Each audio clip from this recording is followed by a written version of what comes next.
Hello everyone and welcome back to another video. Today we're going to see how to set up donations on Twitch.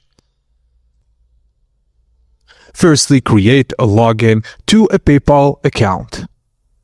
Set up a paypal.me link. Just go to PayPal, then create your personal link. Copy your donation link and then go to your Twitch channel. Click Edit Panels, then add a new panel like Donate. Paste your PayPal link and viewers can now send donations directly. And if you want to use Streamlabs for it, just go to Streamlabs and log into your Twitch account.